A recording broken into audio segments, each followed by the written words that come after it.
here today at Sewickley Golf Academy with Alex, the owner. He's a Tri-State PGA pro, very good player in the section. I've played with him a handful of times. Hits the ball a long way. He's all right. Sporadic. Hits the ball a long way. Definitely one of the better players and definitely one of the better people, right? So really enjoy talking to him about the golf game, ride along with him in 18 holes. We have a great time together. He came pretty close this year to winning the match play event. Watched that heavily because I was rooting definitely for him. He deserves to win. Once again, very good player. This year is coming. So, Alex, just tell us a little bit about, like, I know you've been golfing all your life pretty much, right? You started pretty young. What made you get into the PGA? Where have you been? I know you've been to a couple different places. And what made you start the academy, I guess?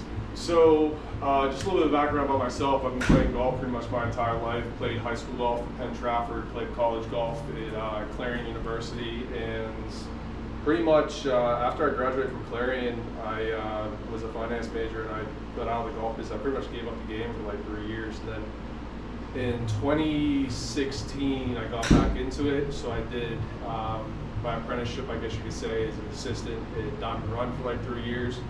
Worked my way up to first assistant, went over to Treesdale working for Jimmy Brom as the head professional for a year, and then went back to Diamond Run as the player development professional, pretty much like director of instruction up there. And then I said, okay, well, what I really want to do is I want to, you know, I know growing the game is kind of cliche, but you know, what ultimately is going to get people to enjoy the game better? It's going to get them to enjoy the game better when they hit the ball better, when they play good. So I mean, all around, just building golfers, building swings, growing the game, and getting people to really just love the game as much as I did. I mean, golf has essentially given me everything in life. All the relationships that I've built, my family, everything has been built around golf. I can't tell you how important it is just to get out there and meet people, build relationships, and it's an awesome experience. It doesn't even essentially matter how you play. You play good, you can play bad. If you're enjoying yourself on the golf course, that's really why we do it. Now, we compete, we play events, and we want to win, but it's not all about winning or competing. It's really about the process of getting there and meeting people along the way and doing stuff like what we're doing here today with Talon. I mean, this is awesome. Like, he texted me the other day, he's like, hey, you want to just talk about the golf? And I'm like, yeah, that's what I do like every single day. So like, this is perfect. But yeah, just a little bit about myself, and we got the academy here. So I started doing a little bit of training out of the gym. So just really focusing on how the body works in the golf swing and why certain people swing the club the way they do, and just adapting how they move their body in particular to their swing, and you know, what their thought process is around it. And like Talon and I just had like a long conversation too about, you know, when do you feel like you're playing your best, and why do you feel like you're playing the best? I mean, when you look at swings on video, you know, if you make a change, I say to someone, I want you to feel this. Like, I want you to feel like you get a little bit more here, a little bit more there, or do this with your body. If you take a swing from that swing to the next, you're not going to see any change. So there's a lot of mental aspect going into it. Now, as a coach, it needs to look good to my eye, but it also needs to feel good to the player, right? If it looks good to me, but doesn't feel good to them, they're going to go right back to what they do. Now, if it doesn't look good to me, but it feels good to them, we're not going to see any improvement. So you have to kind of find that medium balance point to where you're both on the same page. Everyone is a unique individual, so really getting to know your student, know their athletic background, know their flexibility, know their ability to hit a golf ball, and then kind of blending that and creating a program from it. So absolutely, yeah. I think we were talking about like when we play the best, right? We didn't really get into the parts of feels. And I talked to, which I hope I can get him on the channel, James Broad over at Oakmont. He teaches a couple tour players. Russell Henley's one of his students. And I asked him the one time, I said, like, how often do those feels change? As you just said, like a feel for a player. He's like, tour players, it can change weekly, it can change daily, it can change monthly. It round to round, whatever it is, it is always changing because our bodies are always changing, right?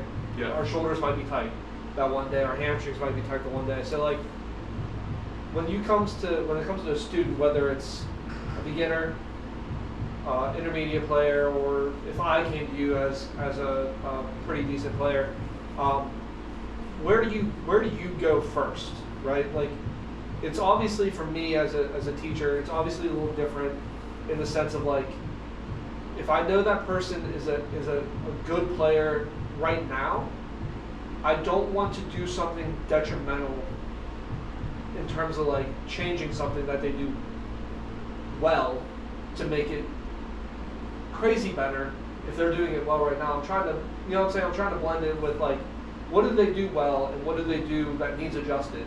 You're trying to find that happy medium, whereas like, if you get a beginner, it's kind of like a blank canvas, right? Yeah. You kind of go down a little different, a lot more changes, because they're going to see progression way quicker, right? You can take a person that's a 30 handicapper and get them to a 15 a lot quicker than you take somebody that's a 5 and get them to a scratch. Because you're searching shots. And you're going to see so much more change in that beginner from like, you know, for like you say you give a 2-month time frame, right? You're going to see so much change in that beginner, and if you go back on their video and look at their new position, right, you're going to see a massive change in their swing, and they're going to see, okay, a massive change in their ball flight. They really haven't had time to develop bad habits. That, you know, I think the hardest lessons that we give as professionals is whenever you get that like guy in here that says, I've taken a few lessons throughout my entire life, he's 45 years old, he's been playing golf, and he's a 12 handicap, right? That's the hardest person to change out of all of them. But going back to like, okay, what are you looking for out of a student, depending on you know, who it is, what their caliber or level. I think the most important factor is time frame. You want to figure out how much time they have to make the change, what are they trying to tweak. Mostly in better players, setup can dictate how they hit a shot. Like I have a really good player that I'm teaching right now. He's a standout junior, right?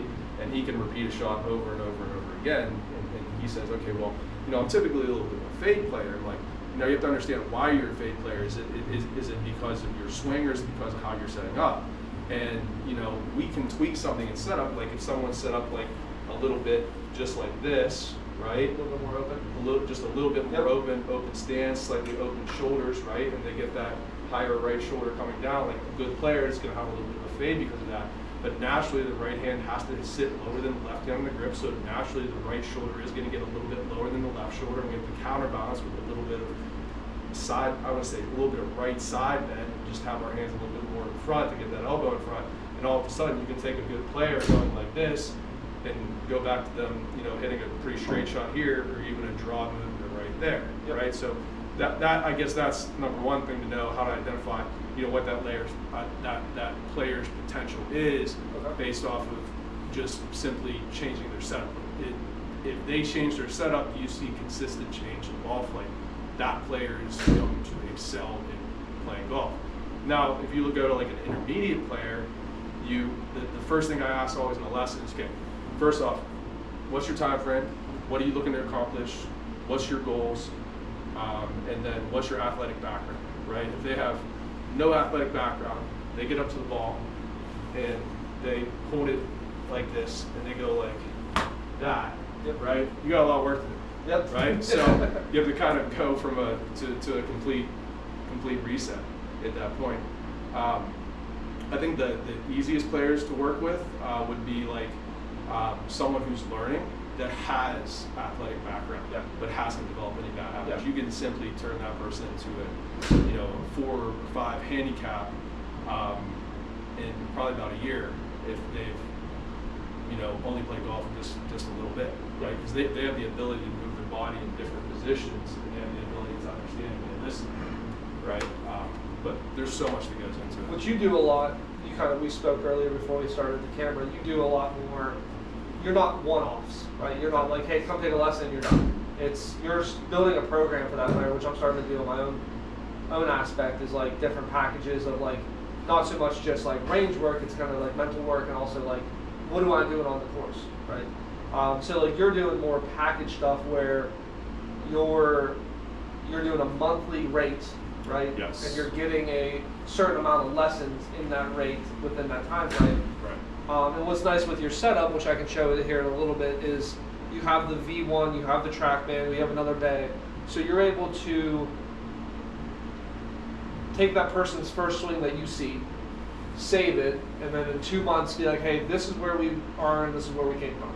Yeah. Which not a lot of people do, right? Because it's tedious and whatever, like it's on my phone. So that's awesome. I think that's something I'll probably implement a little bit better now that I got a GoPro, is kind of sending it off to a different system and saving that.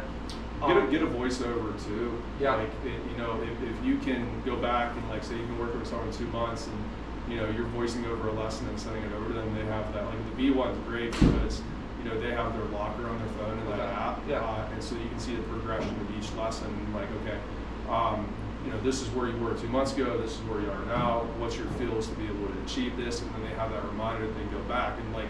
I think back to one of the best lessons because I think Eric Johnson, who was at Oakmont, yeah. was up in Angelone for a while.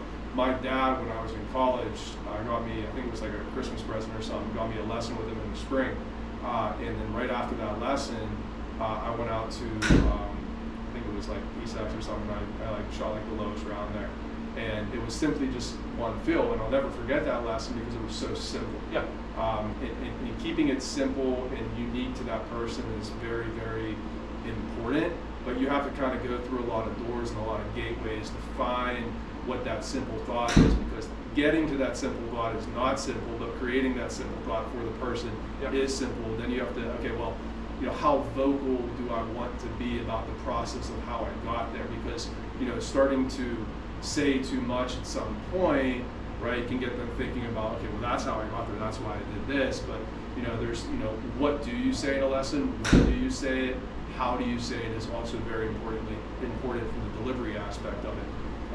One coach or one instructor is, you could have the same ability to teach as another instructor, but it's how do you convey that point over to the unique individual you're working with, and reading the player is very important as well. Yeah, 100%. And I do the voiceovers on my phone. So what I'll do is, like if I have you as a student, I'll have them do their setup. Like if we're going over setup, I'll have them, I'm videotaping you as a student, and I'm talking as they're doing their setup and what we worked on and what we talked about and whatnot. Or if there's a swing change, like, all right, we're gonna take it to the top and we're gonna feel like the arm position is a little bit more out on the way back rather than in, etc. So like, and then I send that to them so that they have it on their phone, right? Now they can go back and listen to it, because we talked about feels. It's like, there's times where you want to go back to a certain feel, but you can't remember it. Yeah. And that's like, I have notes in my phone of like, whatever, December 21st, I was doing this of last year. And it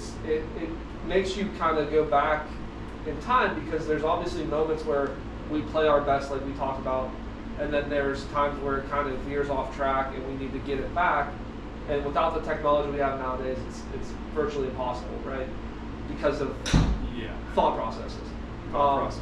Yeah, it's the mental game of golf people don't talk about enough. And when we kind of talked, you were just mentioning it before, is like, how much time are you going to devote to practice? Like, that's a big one I tell students, because I'll have people like, hey, can I take 3 lessons a week? Well, I'll take your money, but like, we're going to work on the same stuff. I want you to have practice sessions in between so you get feedback. I'm going to pause for 1 second, but the most improvement I have seen I offer a bunch of different packages. So I offer, now all the people who take lessons here have full booking access to the base at no additional cost, because I want them to practice. And then we've just loaded our lesson book with that format. We still have a few people that, book bays here or there, just come in and practice double lessons, but they're looking for something to do, they just want to get some swings in, right? The most that I've seen from an improvement standpoint has been, I'll charge $150. That gets you 1 lesson a month, but unlimited bay booking, and I'll actually schedule practice in. So okay, you're going to get 1 lesson a month, but you're going to practice this time on Mondays, this time on Wednesdays, this time on Fridays, and then I send them an email, it gets in their phone, and they're okay, well, hey, I got to be here because this is the obligation that I have now. I'm paying for this, and that way I give them that 1 lesson. They work in that thing 3 times a week for an entire month, and then it's when we get the video next month, you're like, okay, that's a massive change. But if you do a one-off lesson with someone, they come in here and you make a change, and you see improvement, and then they do a lesson next week and happen to hit a ball, you're going to be right. You're going to get the same lesson over and over again, and eventually you're going to lose that client because they're not seeing any improvement in their golf swing. Yep. Yeah, I think you have to have a plan of attack. Yes. And, Yeah, and I think the person has to understand that plan of attack, right? It's not just, hey, go beat balls. Like, we got to have, I'm a big avoidance drill person. You may not be, there's some people who aren't. What do you mean like avoidance? So like putting like a alignment stick in the ground if we're working on an in-out path. Like I think you talked about like putting that stick so you could hit up on it, right? Yeah. So stuff like that, like building a station that they can do on their own that they know is giving them feedback of, hey, I did that correctly. Whereas like I think so many people, myself included sometimes, is just like hit, rake, and they're not doing like a slow swing, they're not doing a practice swing, they're not videotaping, right? This right here, if you don't have one of these, everyone has one in their house. Yep. This is a mirror. You can see yourself in it, and you can actually see what you're doing. This stays right down the line, right behind my down the line camera. Yep. So on every single swing that I take now, in here, I gotta get some mirror back up. I have this right down my hand line, so when I take a swing, I can look. Am I there? Yes. And then I'll look back at the ball. Yep. And then I get there with the feel, double check it, and then I make my same swing from that position. And a mirror face on, and you can even just do this in your house. Yeah. Like, you know, I had I worked with a guy last winter, and he was a doctor. We were talking about like repetitions and habits. It takes 5,000 reps to make something a habit. So when you're in a lesson with someone, you have that one-off lesson, now you have to tell them, you have to go hit 5,000 golf balls now and fill this. And avoidance drills are awesome, right? Put an alignment stick here. The only way to break a bad habit is to avoid that stick 5,000 times. Yep. Right? And I mean, that's honestly. You have to do it correctly 5,000. Correctly 5,000 You can't do it times. 2,000 correctly and then the rest incorrectly, right? Because once you get under a pressure situation, Yep. you're going to go right back to where you were. Believe it or not. Like Easiest path. if you had someone going around and videotaping every single swing you took in the course, and then we put that into V1 and say, okay, this is what we worked on, this is what you're doing, this is where you started, most of the time it's going to be back right to where you started. Which Everyone has that. I would say the one piece of that I think I'm definitely, I experience, but also I think people do, is, and this is why fitting's important, Yes. but I've noticed that my tournament play versus my just go out and hang out with friends play, totally different swings. Yes. So like, Which is better? tournament swings. Yeah, because like to a point, right, where if you're down one with 2 to play, you're kind of a little bit more fidgety. But what I'm getting is like sometimes like I feel like if you don't get fitted properly, right, no matter what you do in your swing, you're gonna be handicapped. So I think people have like that, oh, do I fix my swing or do I get fitted? I personally say get fitted. The clubs can be adjusted as you get your lessons, right? Like say I came to you, I got fitted, and then in 2 months I need to get my clubs bent flat. Easy, right? Whereas I think too many people wait until they get their swing fixed, but you're limiting yourself on your potential. Do you agree? On the fitting aspect versus not fitting and getting lessons first? That's tough. Because it all comes down to, you know, the individual that you're working with. Now, if it's a beginner, yeah, obviously, Yeah. yeah. But I'm No. saying like if you're a mid to high handicap, like mid to high you've been handicap, playing a while, yeah. 45-year-old dude in Yeah. his professional career that wants to take the one-off lesson, yes, so Yeah. fitting is going to help him tremendously more than one lesson. And the biggest thing that you have to fit is, you know, liners.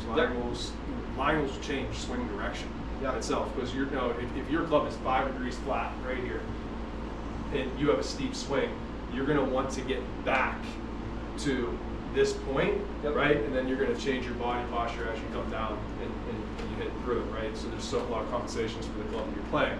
And then also shaft is very important too. And you guys fit here as well. Yep, you guys do all the fitting, and then a company just moved in, so you guys will kind of maybe do some stuff with them.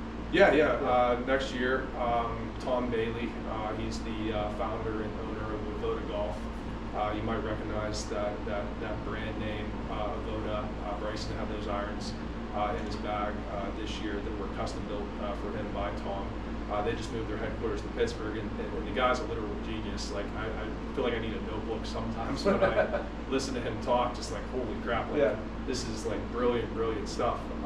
But just listening about, and he's like huge on the fitting, just like you said. Like fitting is going to help a player tremendously more. And especially after COVID, right? That golf boom happened. It's still happening. At public courses, we're busy, but I think a lot of people now are just. I'm getting more of the fitting requests, right? I'm doing a lot of fittings. We have TaylorMade come in every month in Glengarry. Awesome. We have Callaway come in sometimes, Titleist, whatever. And they're always booked, which is awesome. Like, that's awesome. And I think the biggest thing with those fittings is like, hey, when they come down to it, it's like they also then are inquiring about lessons, right? If you're offering fittings here, also in my place, right, is like you can kind of tie a fitting into a lesson as well, or vice versa, right? Yeah. Like if you're doing a lesson, you're like, hey, you're probably going to need fitted at some point because we're making changes, but the clubs are still kind of out the realm of what you need. Or vice versa, like, hey, we're going to fit you for this, but down the road you're going to need to change some of your delivery patterns, right? And then it kind of goes into then what's nice with here is that as the gym below, it's like, hey, you also need to change some of your flexibility or your strengths and like core, legs, all that stuff. And I think that's where the golf game is going now, right? Is a matter of getting people to accept fitting lessons and then body work and diet and all that stuff.